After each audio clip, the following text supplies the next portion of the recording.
Today we're pleased to have Dr. Jonathan Pearson-Stuttard, who is a public health physician and epidemiologist at Imperial College London, head of health analytics at Lane Clark and Peacock, and vice chair of the Royal Society for Public Health.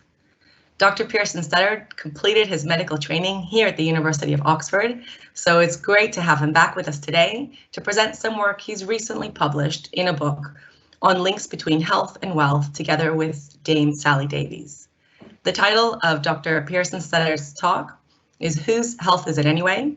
Repositioning Health as Our Most Untapped Opportunity for Prosperity and Happiness. I will now hand you over to Jonathan.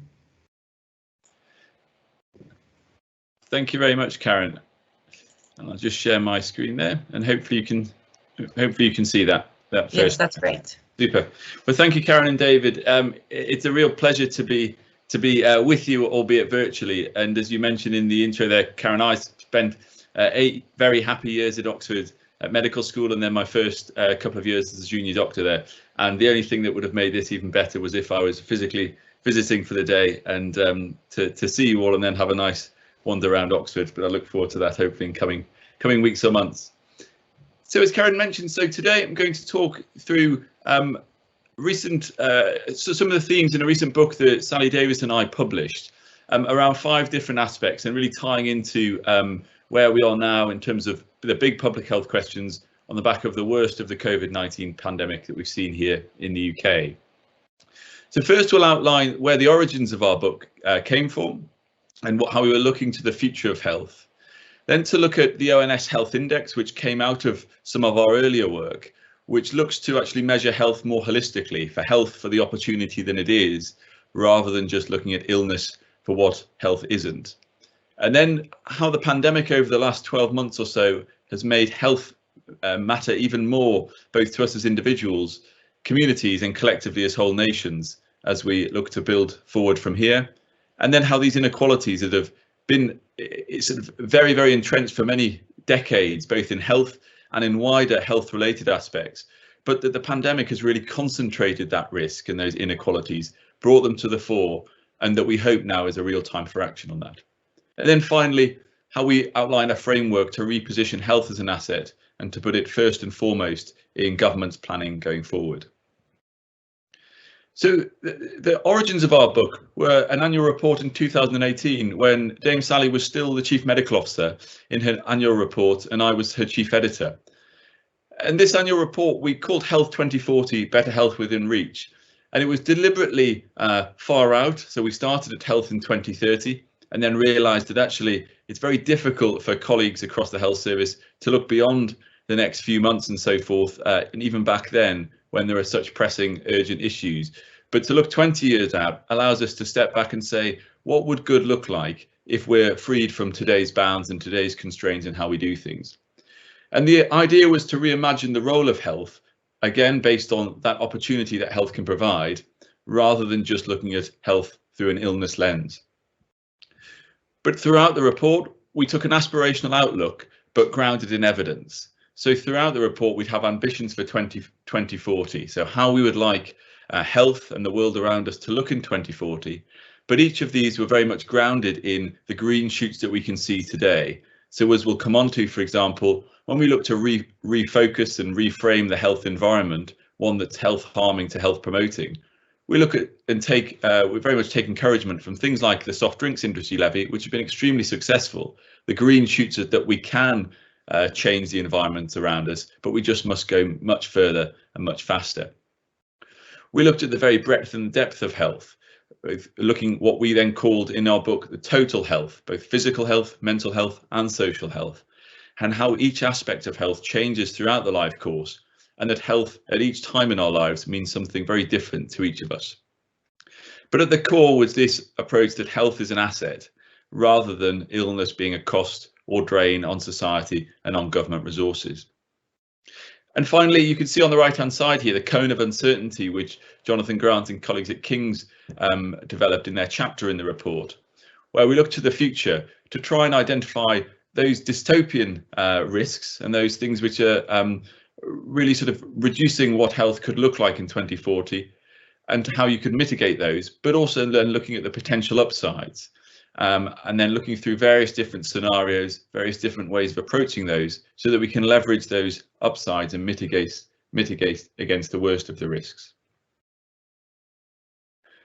First and foremost, we had a chapter in there from the Institute for Fiscal Studies, which helped us look at how health, ill health and good health clusters with education and employment. And what we found is that across the UK, that good health tends to cluster with good education levels and good employment levels, but that the reverse is true too. So here on the right-hand side, you can see a map of the UK looking at unemployment rates or claimant rates, where darker green are areas with higher rates, with lighter green or lighter colours generally being lower rates. And this is showing, as you can see, there's some real regional spreads across the UK according to unemployment rates. But when we map over that as well, looking at educational rates, those with higher qualifications and more years in education, and when we look at health, specifically healthy life expectancy rather than just longevity, we find that these cluster across the country. Now, this work from the IFS in the report and that we build on in the book concluded that a healthier population would lead to a healthier economy, both through increased tax takes because it's a more productive economy, but also lower health-related benefits. And that unsurprisingly, a healthier population, a healthier economy would also lead to a more equitable society too. These links between health and the economy have become increasingly clear even before the pandemic. So previously, we've always, of course, thought of education as that crucial social mobility parameter, which it clearly is. But some really interesting work which we cover in the book is that actually now health is a better predictor of employment than education. So here you can see employment rates for men, women, those in higher education, low education, those who are healthy and unwell. On the two bars that are circled in red there, you can see on the left-hand side, this first bar has those who have high education but are unwell, i.e. they're living with chronic conditions, and these could be physical or mental health chronic conditions. On the rightmost red circle, you can see those with lower education levels but who are healthy and don't have chronic conditions. And you can see that actually being healthy, even with lower levels of education, have higher rates of employment than those who have higher education but have chronic conditions. Again, just identifying this really integral part of living well, being in good health, important both in terms of learning for that education, but also for economic opportunities and employment later in life. And that speaks so much to what we know and what we've seen epidemiologically across the UK and across the world over the past 2 and 3 decades. That whilst longevity has continued largely to increase over the past 20 years or so, albeit we have seen declines in life expectancy actually in the most deprived groups, but general increases longevity, that longevity has outpaced the rise that we've seen in healthy life expectancy. So people are generally living more years, but in poorer health for longer. And much of that is down to the increase in multimorbidity. So here you can see a paper from Barnett et al. In the Lancet, where on the x-axis we're seeing each age group, and on the y-axis the proportion of patients who have a number of chronic conditions. And unsurprisingly, as one ages, one accumulates chronic conditions throughout life, with age and relative deprivation the two biggest drivers of multimorbidity. And what's so important now with multimorbidity is that quite often the conditions at which individuals live with sometimes are etiologically related. Those with diabetes may have other vascular conditions, for example, but that often aren't, living with mental and physical health conditions, with back pain along with their diabetes, for example, each of which contribute to impede an individual's ability to enjoy life to the fullest, their happiness, but also in terms of their productivity, caring for family or working and learning as well, really underpinning that link between living well for longer, living in good health for longer, and economic opportunities. So in the report in 2018, we talked about bringing prevention to the public and actually using actionable evidence. And so I mentioned those ambitions earlier, and this was one of the ambitions from the prevention aspect of the report, that the health environment is health promoting, that it incentivizes and normalizes healthy behaviors.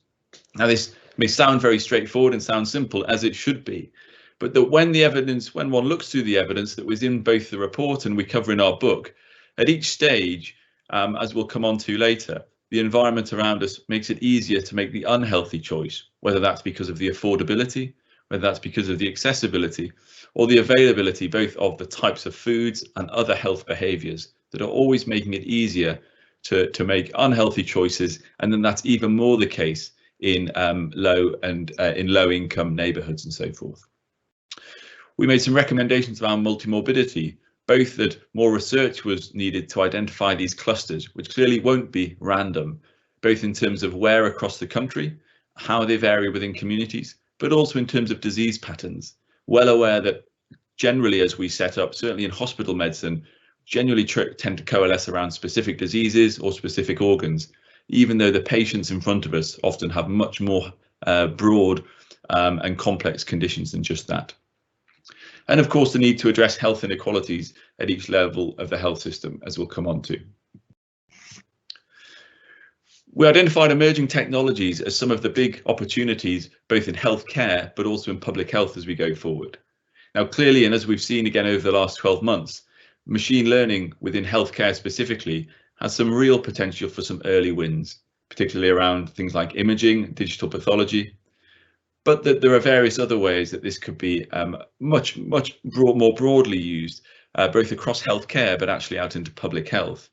For example, there's a wealth of citizens generated data that each of us may or may not be generating through wearables, through technologies, all of which could be used and helped to enable each individual to empower them in terms of chronic disease control, so that we rebalance the control of chronic diseases towards the patient and empower patients through technologies. But above all, that the principles for an effective regulation and evaluation framework for emerging technologies, such as those that use artificial intelligence, could have three really important pillars. And some of this work has been developed over the last year or so since we developed this. The first is clearly to do no harm, but the second is that any evaluations should be iterative, knowing that many of these technologies improve and learn once they've been introduced, but also proportionate to what the intervention is.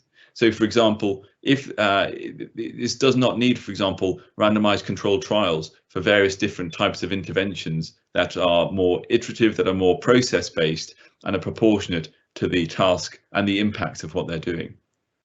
But then finally, as with many innovations across health systems generally, we must make sure that emerging technologies, the adoption and diffusion of those across the NHS don't worsen health inequalities, and if we at all can, harness them to reduce those health inequalities. But we've been talking about how health is an asset, and we want to look at how we develop our stock of health as a nation or as communities more generally. But we tend to just measure illness up until now. So this led to the recommendation in the report, and that we highlight in the book, of a composite health index. So the idea is here that instead of just measuring only health outcomes, that we'd measure modifiable risk factors and the social determinants of health. So three layers which make up the stock of health of a nation or of a community, and also then help to identify those health outcomes that are coming down the track, as we know that drivers of health will lead to modifiable risk factors and to health outcomes in turn. And that at each level of these, we should be capturing health inequalities. Where within our stock of health are the biggest opportunities to reduce health inequalities, especially in the knowledge that so much of what makes up our health is actually from way outside of the NHS or health systems, out in those social determinants of health or modifiable risk factors. And through having this one common unit of currency across the whole health system, this can really help incentivize and bring stakeholders together, whether that's the local NHS with local authority and CCGs, or at national level, to talk cross-department about increasing our stock of health, knowing that that will pay off in the future. And so this recommendation was made back in the end of 2018 by Sally Davis in the report that I edited that we mentioned. And it was then commissioned from the Cabinet Secretary out to the Office for National Statistics in 2019 and picked up on by Matt Hancock in his prevention paper in 2019. And then, as we'll come on to explore later, it was published at the back end of the last year, and Sally and I wrote about it again as to where it is now, how it can be used as a framework both nationally and locally, and further work on that. So as I mentioned, the beta version of the Health Index was published in December, just gone. And this is the beta version because it was under consultation for 3 months. That ended about a month ago. And from there, the full version will be published later this year. And it was developed by the ONS with input from various different groups across the health spectrum. And because it was a beta version, the dates used were from 2015 to 2018. Now, the ONS took the initial recommendation and took the 3 layers that we mentioned and reframed them: the health outcomes of the healthy people, capturing healthy life expectancy, cancer survival and so forth. Healthy lives is that risk factor middle layer, smoking rates, obesity and education. And that 3rd layer, the wider drivers of health, were healthy places, things like green space, crime, distance and access to services. And there were 62 metrics in total included in the overall health index, each of which make up a domain and a subdomain, adding up to an overall health index across the country and for each local authority. So the idea was very much to look at this health index as a whole. What is the UK stock of health doing? Or sorry, England's stock of health doing? How has that changed? And where are the areas that are better than others, worse than others, both in terms of the metrics, the types of aspects that make up our health, but also across the country. So here you can see those initial findings from the health index from 2015 through to 2018. And that middle darker blue line is the health index as a whole. And the other 3 lines are those first 3 domains, the healthy people, healthy lives and healthy places. And the health index was set at 100 for the year 2015 for England. And so anything that's higher than 100 is improved and is healthier than England as a whole was in 2015. And anything that's lower has declined. Similarly, when you look at the local authority health index and how it varies across places across England, anything that's higher than 100 has a healthier score than the England average. Anything lower than 100 has a less healthy score. And as you can see here, that composite health index improved slightly in those first couple of years before declining in 2018. But that overall composite measure masks what's going on even just 1 layer below in the domains. You can see that improvement in healthy lives, which we'll come on to, which lots of that's been driven by areas like education and declines in smoking rates, whilst we saw declines in the healthy people and healthy places domain. If we dig 1 layer deeper, so now we're just focusing on the healthy people domain, you can see the next set of subdomains are listed at the top here. Each of these again are made up of between 3 and 5 indicators themselves, composite measures. So for example, in the physical health conditions, diabetes prevalence, cardiovascular disease, cancer and so forth make up there. You can see how different the trends have been of each of these subdomains within the healthy people domain, with some increases in well-being, over that 4-year period. Was relatively flatlined for mortality and physical impairments, but with large declines relatively in physical and mental health conditions over that period. As you might imagine, there's large differences as well when looking at even just at the regional level. So London, South East and East of England all having higher index scores than the national average, the Midlands slightly below, and then the north of England, Yorkshire, the Northwest and the Northeast having lower total health index scores.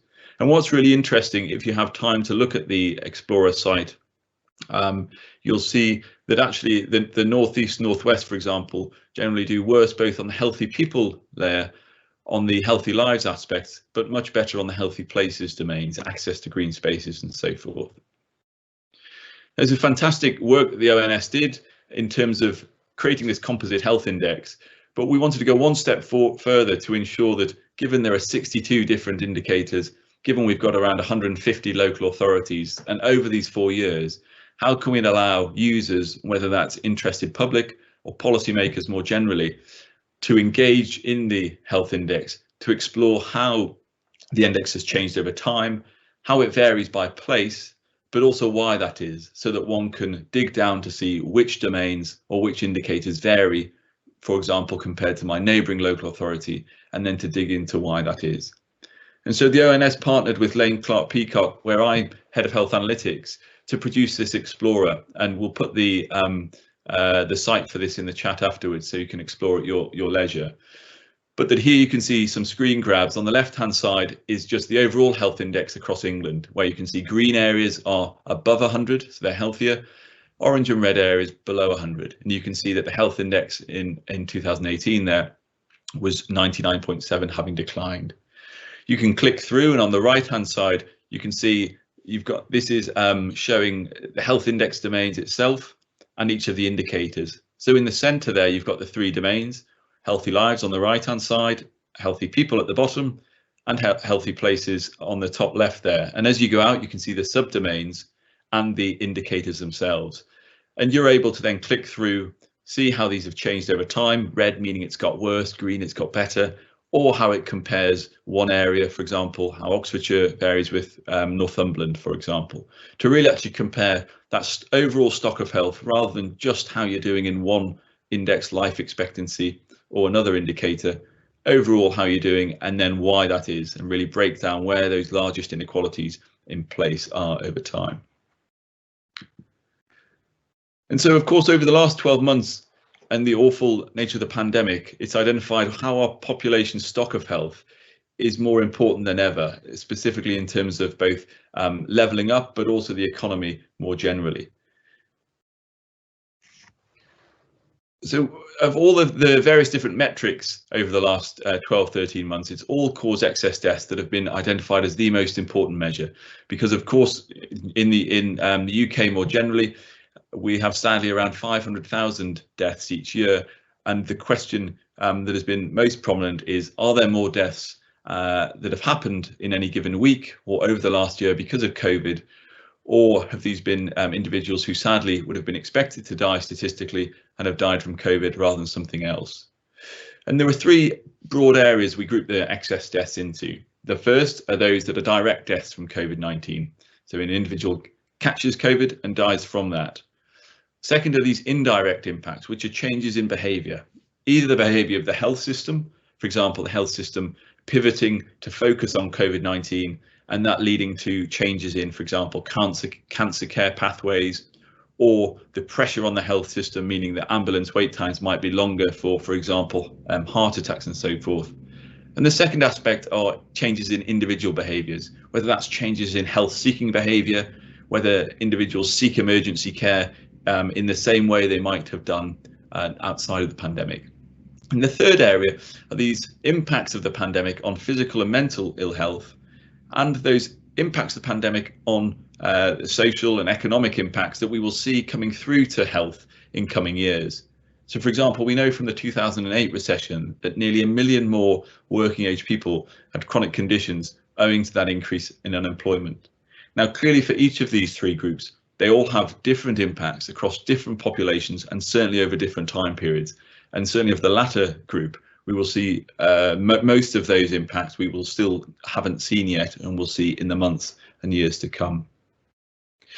This is some work that my group at Imperial did, published just in the autumn there, where we looked at comparing excess deaths across 21 industrialized countries for the first wave, taking account for all manner of things: age, sex, of course, but also ambient temperature, to see whether that was impacting excess deaths, where bank holidays lie and so forth. So we can try, using the last 9 years worth of data for each country, really to compare like for like in that excess death calculation. And as many of you I'm sure will be aware, sadly, that in that first wave that England and Wales were very much at the wrong end of this graph. You can see on the x-axis we've got excess deaths. So 20%, for example, means there were 20% more deaths in the period of mid-February to end of May in 2020 than would have been expected in the absence of the pandemic. And you can see quite strikingly here, there are three different groups of countries. At the top end there, England, Wales, Spain, Italy, Scotland, Belgium, all of whom have more than 30% of excess deaths during that period, with England and Wales and Spain at 37 and 38%. Then there's this group in between, France, Switzerland, Portugal, who have between 10 and 20% of excess deaths, so some excess deaths across both men and women. Whereas the 7 or so countries at the bottom there, Bulgaria, New Zealand, Hungary, Australia, all of whom had either next to negligible increase in excess deaths or actually fewer deaths than would be expected. So there's vast difference. And of course, one of the challenges is interpreting why might this be. So broadly, we tried to group the potential contributors to these excess deaths down into three aspects. The first is the policy response. Now, clearly, those countries who locked down earlier in an epidemic, in their country's epidemic, was advantageous in terms of the infections and then subsequent mortality rate. But similarly, those countries who had test and trace systems that were resilient enough to continue going throughout the pandemic, again, tended to do better. But coming back to what we've spoken about in the first 15 minutes of this talk, is that actually the public's health, the health at the time of the pandemic, seemed to be crucial too to how different countries did. For example, we know that obesity and diabetes increase the risk of poorer outcomes when it comes to COVID-19, as do multimorbidity generally, and of course relative deprivation. And we know that the UK has some of the highest rates of obesity, highest rates of relative deprivation, for example. And that third area is, again, before the pandemic hit, what was the resilience across the health and care system, whether that's looking at ITU capacity, whether that's looking at that resilience and capacity for the test and trace systems to scale up, or the social care systems themselves. So very clearly, it's very complex how these excess deaths vary so much across all countries. There's no one individual factor, but that it's both before the pandemic, what was the public's health, what was the resilience in the public's health, resilience in the healthcare system, and then, of course, the policy response too. As we all know, the COVID-19 has been felt by everybody, but far from equally. And here you can see from the ONS, the death rates as a percentage difference from the least deprived decile, that's on your left-hand side, decile 10, both for COVID-19 deaths in blue and all deaths in grey there. And as you can see, in every decile, as it becomes more deprived, the death rate increases. Now, we know this was the case in mortality, but that when we think back to the health index and we think back to those drivers of health, it was true all of the way there through to there. For example, those in the most deprived decile were 7 times more likely to be in a job and a sector that shut down and they lost their job in that first lockdown than those in the least deprived decile. Similarly, children in the most deprived deciles tended to have, whether it be less access in terms of digital access for online learning and so forth during the lockdown, as well as access to green spaces, and both through education, employment, each of these were impacted by the pandemic, by ill health, with a social gradient throughout, further embedding those inequalities in health and the opportunity of health. But when we look at the indirect mortality impact, so that second group, it's very difficult to understand and to see from the data exactly where those deaths have laid. So here you can see on the x-axis is time since the pandemic began last year. On the y-axis are the number of weekly deaths here from the ONS. Bars in blue are those deaths involving COVID-19. Those in green are deaths not involving COVID-19. And the black dotted line is the 5-year average.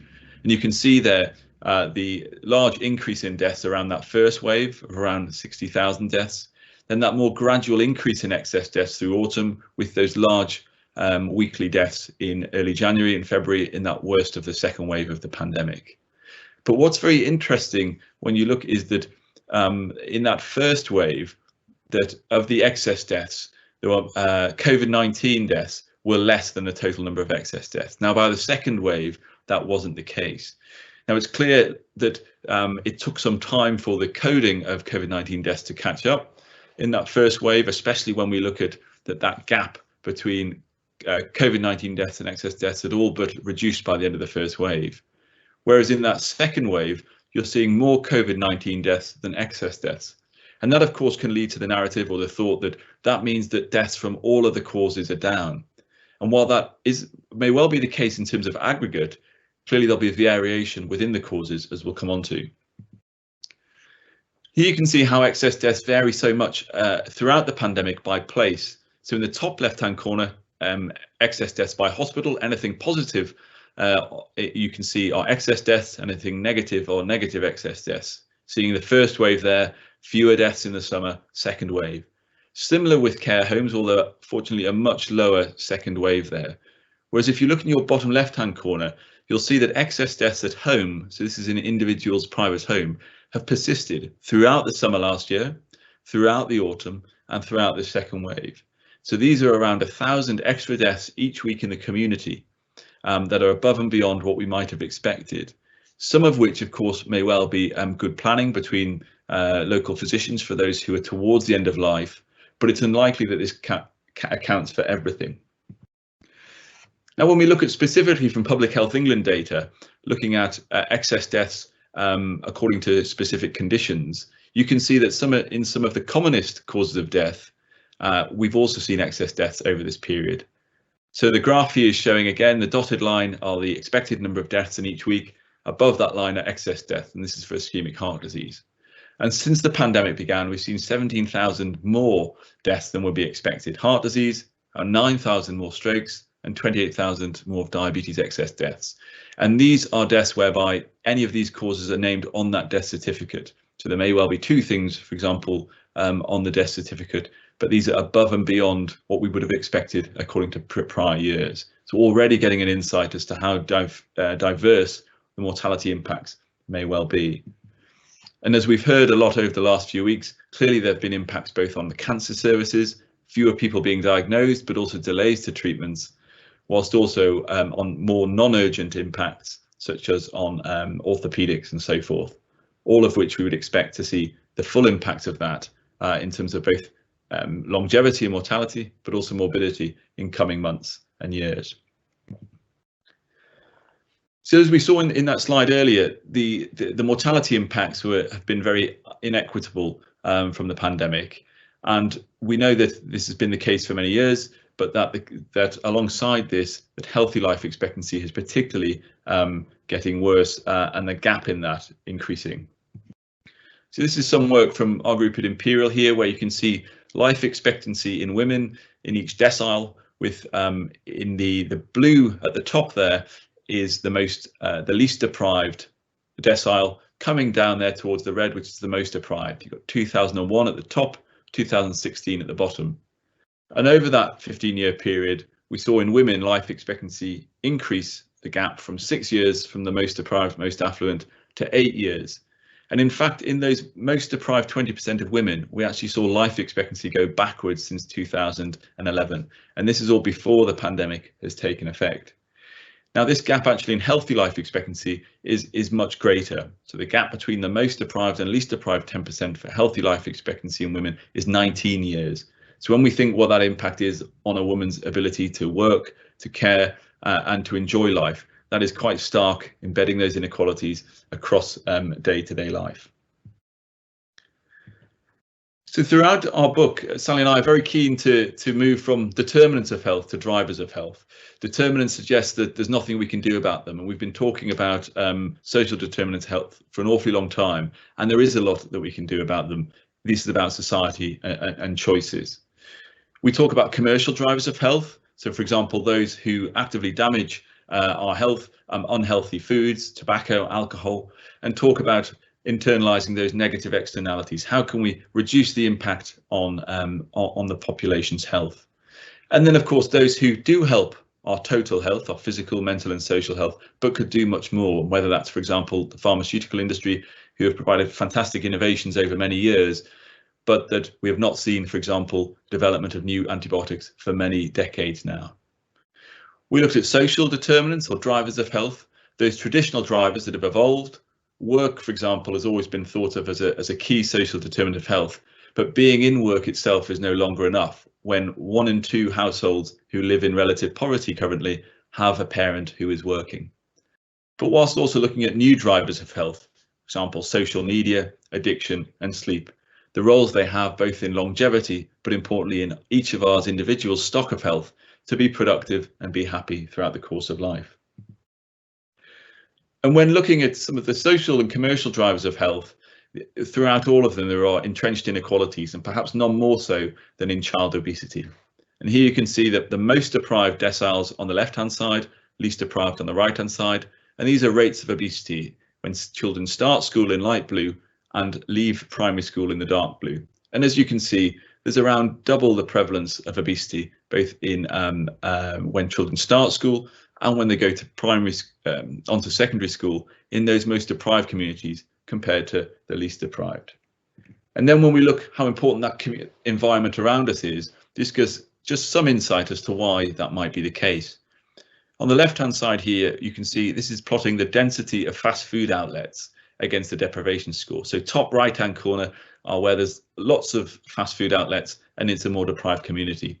And you can see we're seeing a correlation there. The more deprived communities have more density of fast food outlets. And when we think of the role of unhealthy food in both obesity and many other chronic diseases, that role itself of being healthy at school for education and economic opportunities, you can see how the environment around us is so important to enable that equal opportunity to be healthy and all of the opportunities that being healthy provides. So all of this evidence that we collected both through the report and then in the book came to us to think, well, we believe that health is our most untapped opportunity, but whose health is it and why does it matter more than ever?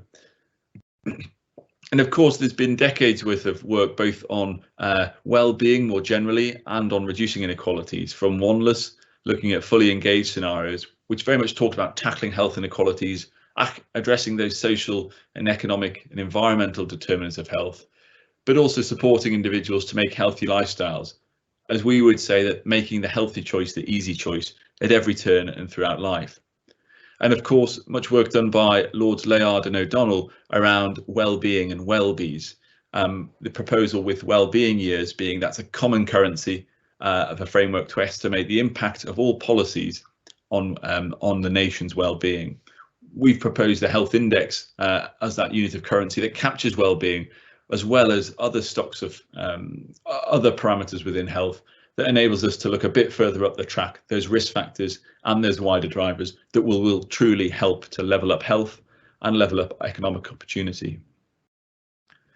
So throughout the book, we call around a change to how we think about health, and we flip from a paradigm of illness to a paradigm of health, and we talk about shifting healthcare systems from importers of illness to exporters of health, moving from activity-based payments around health and a population health approach.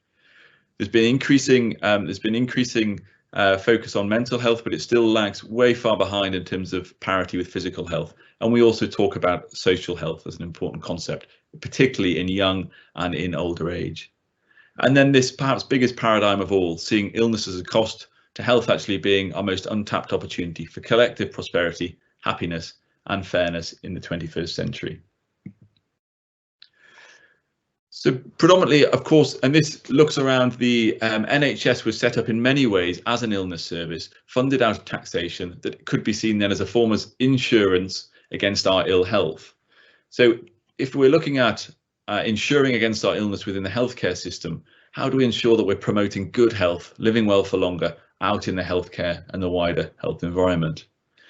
So we talked about investing in health, valuing health out in the community for what it is, that asset to national and local government, to address those commercial and social drivers, to rebalance it so that it's easier to make the healthy choice, the easy choice.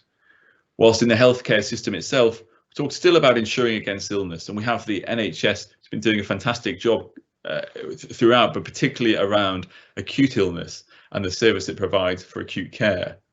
But that on top of that illness service, that we must progress that to a true health service for long-term conditions out in the community that enable individuals to live well for longer with chronic conditions, to be productive, to be happy, and not have to interact with illness services whilst living well with chronic conditions. And of course, that the principles of the NHS should be extended to social care. And of course, as we talk about the health environment, everyone must play their part. So we propose this idea of a play or pay mechanism, both public and private sector, and either they're playing their part by improving the health of their workforce, their local community, or even their nation, or they pay a levy, building on the soft drinks industry levy.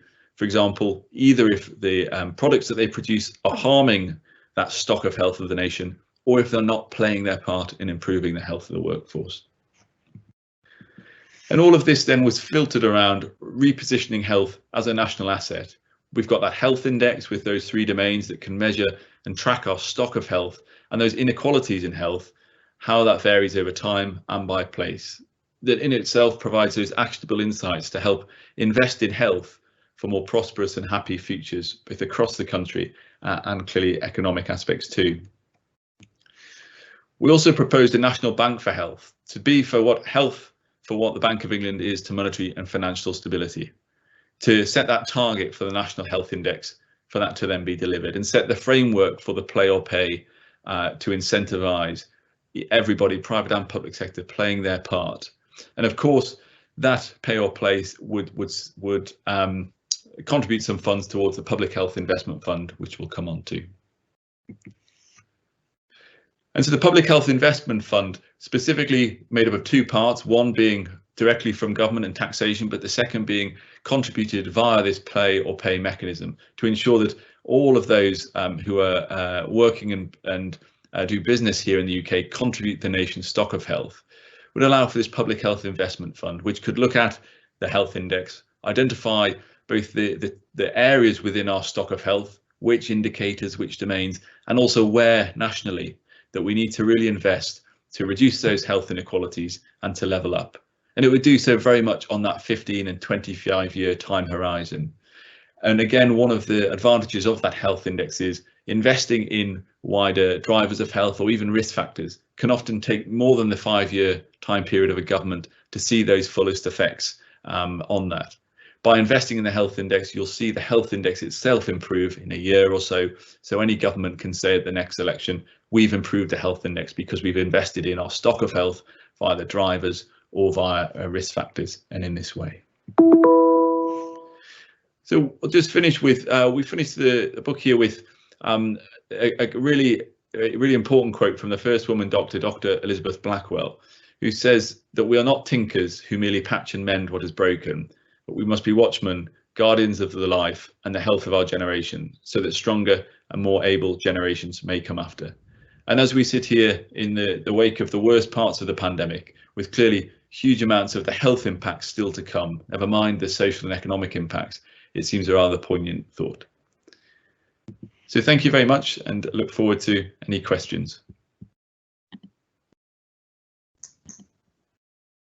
That was brilliant. Thank you very much for a really clear presentation and for walking us through the highlights of the report and the book. Also, thank you for leaving time for questions. If anyone has questions, please go ahead and send those in. I'll kick off with one that we received, essentially discussing a chicken and egg situation where you argue that better health has a positive impact on the economy, but could you exclude that maybe economic systems could be making populations sick? I think that's absolutely right, in that undoubtedly it's very much a two-way relationship, both in terms of the role of health and healthier populations lead to healthier economies, but also economic models can have the reverse impact. And in the book we talk a lot about these commercial drivers of health, and this is very much around finding sort of practical ways forward, which actually realign the incentives between all of the actors within a space. So if we take, for example, smoking, clearly that economic model is not is broken. The idea of the incentive to sell more tobacco, a product that actively harms human health, causes death and destruction, massively increases inequalities. And one of the things we pick up on in the book is, whilst smoking rates itself have come down substantially over the last many decades, but now around 14–15% in England, that the inequalities in that are perhaps certainly relatively as big as ever. And you don't have to look much further than smoking in pregnancy, with a 17-fold increase between, for example, mothers in Blackpool versus Wokingham, to see how entrenched the inequalities are. And so there's a really good or really sad example of how the economic model in that market clearly is not aligned with the incentives both of population's health and reducing the inequalities. So it's very much a holistic approach that we think is needed. Yeah, and I guess stemming on from there, from thinking about economic systems and also health systems, this is mostly focused on the UK and the way the NHS is set up in terms of the pay or play. How do you think that the UK, in terms of a starting point, and also maybe about other areas where maybe the setup maybe has a bit more private versus public setup for health and external bodies, of course? Yes, absolutely. So what's really exciting is that the health index was launched clearly initially focused on England, is very much now being progressed for the devolved nations too. But beyond that, the OECD are sort of keen supporters working closely with the ONS for the idea of, can the health index be taken internationally? Because actually, even if, and part of the challenge is which data sets are available and how can you make it comparable, but that in of itself, the idea of the index is it incentivizes investing not just in our equivalent of A&E 4-hour wait times, what's burning most, what's most visible in front of you, but actually to grow that stock of health. In terms of the health systems, so it's interesting. We're very fortunate here, and certainly one of the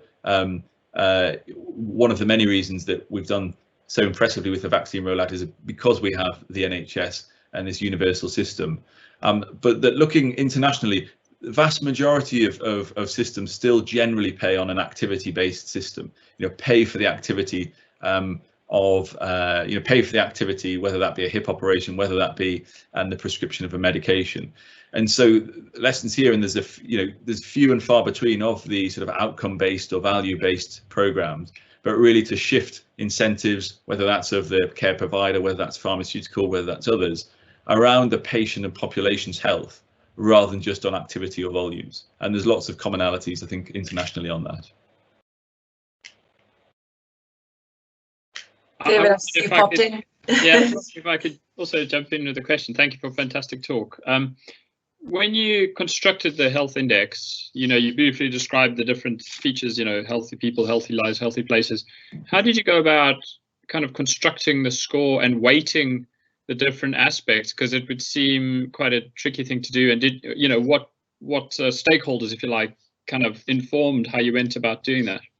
Yes, absolutely. No, it is, and the ONS did a fantastic job on that. And there were two reasons that I think that we were so pleased that the ONS were commissioned to do it. One is they're independent. The second is they're statisticians. And so generally, in terms of the weighting, so there was an advisory group of around 10 of us, and then there were lots of different workshops held both before the beta version was released, but importantly in that consultation period. So sort of several hundred people from across, say, local health, national health, the drivers of health, academia and otherwise, to really feed into the makeup of the index, how things are weighted, factor analysis and so forth. All of which is being fed into the I say the final version, but the full version, which will come in the summer, clearly will be updated each 6 months and updated. One of the really important decisions, I think, quite early on was that for those three layers, the healthy people, healthy places, healthy lives, to give them equal weighting.